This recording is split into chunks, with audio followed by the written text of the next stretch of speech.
This is Terms of Reference. I'm your host, Stephen Laddick. Tibor Voros is a senior lecturer of IT management and quantitative studies at the Business School of Central European University. Tibor has worked in knowledge management, decision-making, business intelligence, and information systems as both a practitioner and researcher. Tibor has also developed a variety of business simulations and unique storyboards that help professionals experience real-life problems in classroom situations. These simulations earned him an Innovation in Course Design Award for the Seaman Championships in 2010. I spoke with Tibor in Budapest, Hungary. Tibor, thank you so much for being a part of the show today. We really appreciate you taking the time to give us your insights about decision-making. Because this is your area of expertise, let's start with, why is decision-making a difficult process for business? Why is this so difficult for either teams or individuals? That's a very good question to start with, and it's a rather broad question, actually. And you are just about covering an entire range of concepts and problems coming up with that single question. Maybe let me just go back for 1 second and refer to one specific issue that throughout our studies, whenever we go to universities, then generally we consider decision-making as a rational process. So we consider decision-making as we collect information, we look at the available information, we have a number of different alternatives, we look at the alternatives, and we select the best alternative, and then we are done. And then all we have to do, which is another big question, is the implementation of the selected solution. But actually, in reality, and this is what business decision makers, I think, are in most cases, or based on my practice, most cases are worried about or have issues with, that although this rational model sounds very good and very easy to follow, in reality, the decision-making process is a lot more fuzzy, a lot more complicated, a lot more difficult to manage. And part of it is that most of the information we are talking about is quite simply uncertain.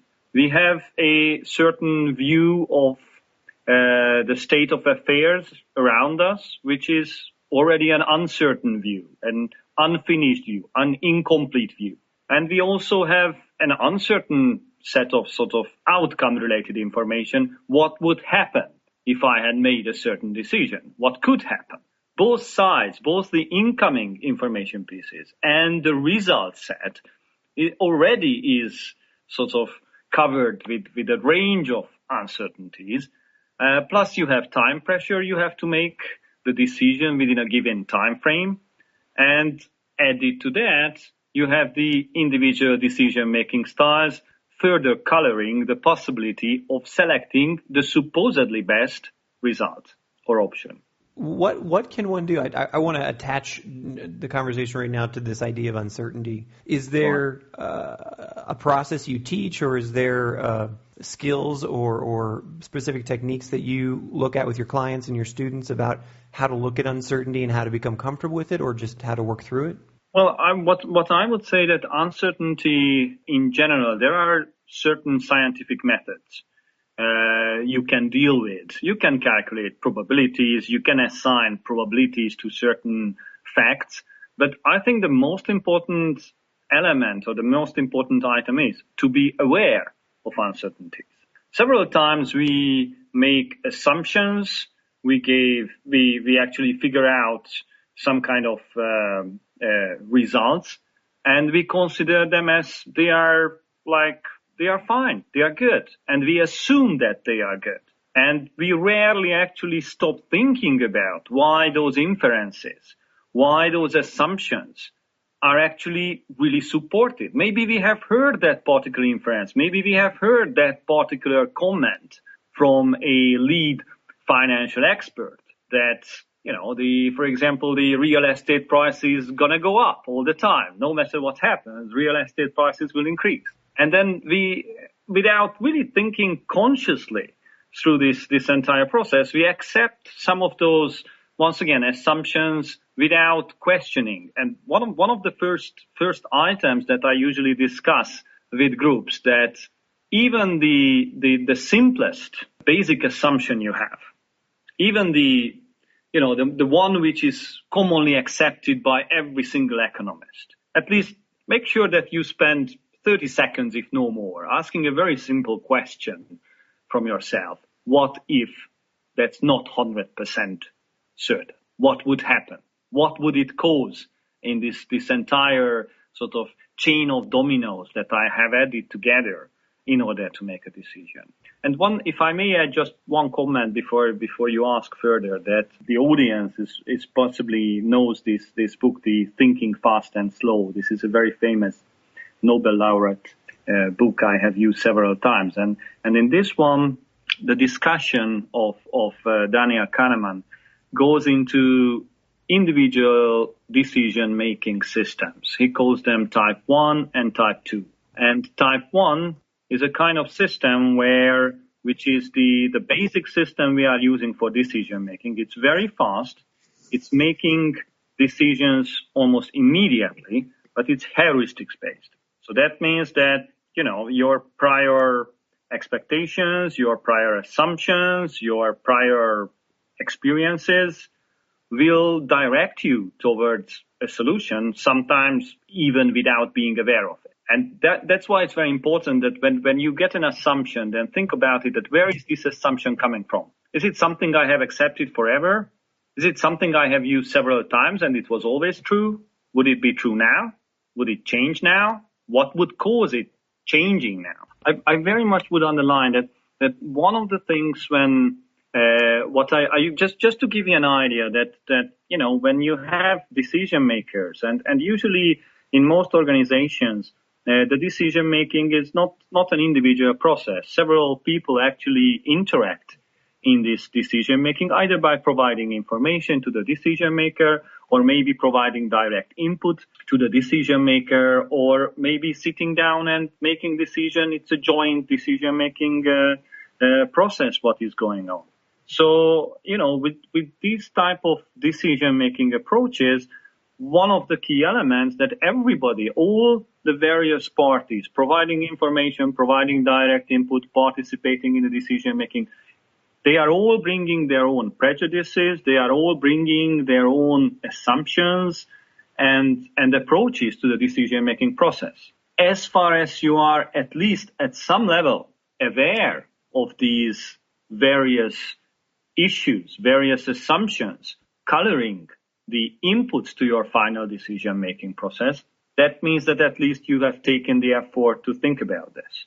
If you if one quite simply ignores it and accepts decision-making as simply a completely rational process, then this would end up with the conclusion that every single piece of information I'm receiving are exactly as per the individual and probability uncertainty level, whatever was provided to me. I'm not questioning, I'm not challenging, in most cases, those incoming information pieces. Is this where some leaders ultimately, create their greatness or make their mark in their ability to navigate these waters of irrationality and biases? Do you think? Yes, I would very much agree with that. So actually, with some decision makers, I have particularly seen in organizations, if I'm and with all due apologies to leadership theories and many issues there, they are actually, I wouldn't really describe them as great leaders, but what they were extremely good at actually is decision making, and somehow they had the innate ability to, almost without thinking through the individual steps, understand, discover, and sort of take it into account how reliable, how colored the incoming information pieces are, and how they should be judged, how they should be put together in the final decision-making process. And this is, you could call it in some languages, actually, it can be called as an art, but this is something that one can learn. This is something that people can be trained on. But this also means that the best training in this context is if you have a practice, if you have a practical exercise, and that's why actually I do business simulations, that when you have a practical exercise, when you can see how incomplete, how flawed, how problematic these incoming information pieces can be, and you can play around with them to see how to discover the problems and issues. 3 questions have just popped up then. Give me an example. What's an example of one great leader that people would say, this is a great leader that you'd say, it's probably just a really great decision maker. I'm calling you out. That's a good one. I wouldn't really like to identify any people, but if you look at information technology companies, you will find many examples where people were great innovators, they were great decision makers, but maybe if you ask their immediate colleagues, they would say that as far as leaders in the organization, they may not account to be the best. I won't get any more specific than that. Good enough for me. Before we go into how you train, some of the specific processes, can you just touch on, you're an award-winning simulation facilitator. Can you just touch on some of the simulations that you do and what they look at and how might others look to do that kind of simulation? I think the best part for or I would say that for a simulation to be really effective, if it places people into crisis situations. That's how simple it is. A simulation that is simply sort of, you ride through the simulation without your personal boundaries being challenged. That's not going to help a lot. It may help you in certain limited understanding of elements, but at the end of the day, it's not going to help understanding yourself, and it's not going to help if it's a decision-making related simulation in your decision-making process. So a simulation to some extent should always try to move you out of your comfort zone. It may be something very simple, bringing in a subject that you are not familiar with. Mm-hmm. Or it may be that you are sort of asked to do role play. And in the role play, you have to do something different in comparison to what you do. Just let me give one very simple example there. That, for example, many leaders, many decision makers, if you ask them how they make decisions, they will go back to the rational model and explain that they are looking at pros and cons and so on. But when you observe them in a decision-making example, then you will see that some decision makers are, for example, like micromanagers. They are trying to break down the big decisions into lots of small decisions, and that once they are only dealing with one single subset of the whole decision set. Others will look at a sort of wide overarching decision. Some people will actually keep asking people about supporting arguments. Others will try to bring in counter arguments. So people have different decision-making styles, and it's good. The point is that you should be aware of your own style. If you know that you tend to go, for example, a micromanagement type decision-making, then you should be aware of it and make sure that when you are making those decisions, you are aware of your bias and you try to take it into account. If you are only concentrating on sweeping decisions, then again, be aware of it and try to break it down a bit further, because maybe the information provided to you or your colleagues participating in the decision-making process, they have different approaches and they do not fully understand your decision-making process. They just accept it from the power distance point of view. You had said at the very beginning, we all go through a decision-making process. We gather information, we look at the options, and then we choose one, and then there's the implementation piece, which I find fascinating. I think most people would forget that implementation is actually a part of decision-making, right? How do you go about training? This could be trained. How do you go about training somebody to acquire the touch, so to speak, of good decision-making? What's the process there? Once again, in training, there are many ways to train people. You can train specific skills. So maybe people do not have the required skills for data aggregation. So when they receive or information aggregation. So when they receive a large amount of information, they are unable to process it on a short notice. So when we are talking about training for decision making, then one set is, I would say, is the skill training type. When we are looking at one specific skill, it can be negotiation, it can be critical thinking, it can be, once again, data aggregation or information aggregation, and train that specific skill with exercises, with various case studies, and so on. The other type of the training that I think is even more important in many cases is, once again, then, if particularly when you have a group decision making, then getting those people together and providing them with a situation, a simulation of a boardroom meeting, to give you an example from one of my simulations. And in the framework of this simulated board meeting, they have some specific goals.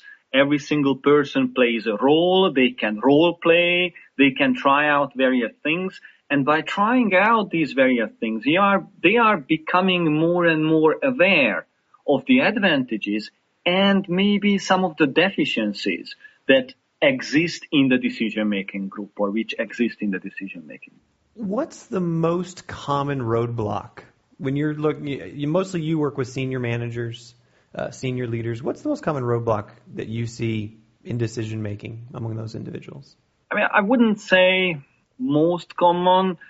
I would say that, okay, let me give you a simple example. Let's suppose that we have a company which has been successful for 5-6 years. The company was expanding. The company was riding high on the stock market, and then suddenly there is a crisis, and some of the ways how people made decisions in good times, in growth time, may not be adequate, or may not be appropriate, or would be less appropriate in crisis time. In some cases, and I'm not trying to be specific to any firms here, but just remember that something you have practiced for 5 years and you got constant positive feedback on this, maybe 3 years, and you are convinced that this is a well-working decision-making process. But exactly because you keep using the exact same approach, your colleagues are providing the exact same information pieces. You don't reach out. You don't go to unknown pastures and try to discover what might be there.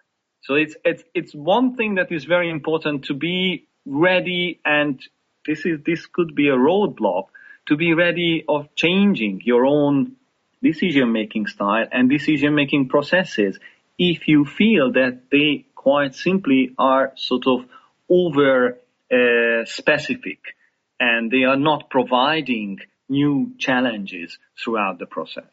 When was the last time you were either working with a client or you came across a case study or situation where a decision-making process resulted in just absolute failure? And why do you think that happened? Yeah, I mean, I have worked in a number of information technology projects and have seen the decisions made at high level for information technology projects, and some of them were utter failure. You can search. I'm not going to name anybody, but you can search for the 10 top failures of information technology projects, and you will find plenty of examples there. One of the key items, or once again, returning to this rational process, is that the assumption is that we receive this information and all this information is clean, all this information is well provided, all this information has a certain probability attached to it, and we accept it and we follow a mechanical process or a quantitative process to go through the calculation. Now, this is great. This is great. Don't misunderstand me. I'm not questioning any of these quantitative processes. I'm using them. I'm teaching them. So I'm not saying they are not great. But if you don't understand well enough the underlying numbers that you would be able to question it, then you have a problem. Because these quantitative processes, they will provide you with a number. They will, if you calculate the probabilities, if you put together a decision tree, they will give you an answer. If you use a more sophisticated process of neural networks or any kind of business intelligence type, high-level modeling tools, they will give you a solution. They will give you an output. Whether that output is really an answer and a solution to your question, that is something you should know. And what I have found in some cases, and some of the failures were very strongly related to it, that people accepted the incoming information pieces, they have accepted the assumptions without questioning them and quite simply putting through the inputs, let's say a decision tree. And then whatever comes out of the decision tree, then it's accepted at face value. Now that is very dangerous. I would say being aware of what limitations, what issues might be there within the information that you are using for decision making is very, very important. Beyond strong critical thinking skills and assumption challenging, is there any advice you'd give to someone a new manager or a new leader about making good decisions or about how to implement the things that you've talked about today? I think, one example. I'm not saying to always take your employees a day retreat and try to get to know them that way. But I do think actually that running even a short 1 hour, just let's have fun. Here is an example. Here is a situation. Let's have roles in the department and spend 1 hour with not forcing anybody into this, but let's see how your team, how your decision-making team, how your employees, how your department is reacting to this. This kind of role play, even a 45-minute role play that you do around a certain topic, have some drinks, whatever. So, you can make it a social event, but that can really help understanding your department. That can really help understanding how people react, because even if it's a role play, you will see how they react to certain challenges, how they talk, how they reason, what kind of arguments they are bringing up. And the reason why I would emphasize this role play element, that if you are just asking them about questions and decision-making situations they are faced with in the office every day, then, there is this power distance element that they might tailor even unknowingly their answer or unconsciously an answer to your preferences. So they will immediately, if you ask them within the office environment, then you will get an already biased answer. If you ask within a simulation framework where it's clear that it's not related to pay, it's not related to endorsement, it's not related to any kind of feedback from your boss, it's quite simply a chance to play something that enables people to really react more openly, and you can learn a lot more from those answers. So one item, okay, there will be one more recommendation, but one recommendation I would say that try to do at least once a role play with your department. Once again, I'm not talking about a whole day training, just a short social event that can be fun for them and very educational for you. But obviously the idea of the role play is not to punish your employees or not to fire them because they are not innovative enough. The idea is that you should learn about what is the situation where they react the best. And the other item I would say that particularly if you are newly elected, if one person is newly elected as a leader of a department and has not worked in that particular department before, then, what happens is that whatever structure your predecessor has created for decision making, that structure is assumed to be more or less working by your employees. So they will keep to that particular approach and they will provide you with the same type of information pieces your predecessor or one's predecessor at the given department, at the given company, was actually requiring from them. So, and the problem with this, that you do not know the intricacies of the information pieces which were provided previously to your predecessor. So if you are, once again, if you are a newly minted mid-level manager, then it's a very useful item that when you receive any piece of information, a report, an aggregated table from your employees, then at least take the time, call the employee in. You are not emphasized that you are not criticizing. You are interested how it was put together. What was the basis for this? Where does it come from? Is it an aggregated set already? Is it coming from, let's say, some enterprise resource planning software, SAP or such? Is it coming from these big data warehouses? How reliable? What does your employee think? How reliable this data is? Is it all correct, or has it happened in the past that something had to be corrected afterwards? People generally love talking about what they do on a daily basis, particularly to a new manager. So asking those questions rather than accepting that, okay, this is the report I'm going to get on a weekly basis and it's 100% right and I'm going to use it for my decision making. Particularly at the beginning, asking these simple questions: how is it created? Where does it come from? Who touches this? What is the process? What is the probability of something being wrong here? Is it always right? So asking these simple questions, it helps people to understand the manager's decision-making process, and it helps the manager to understand how all this information comes together, which will have to be used for decision.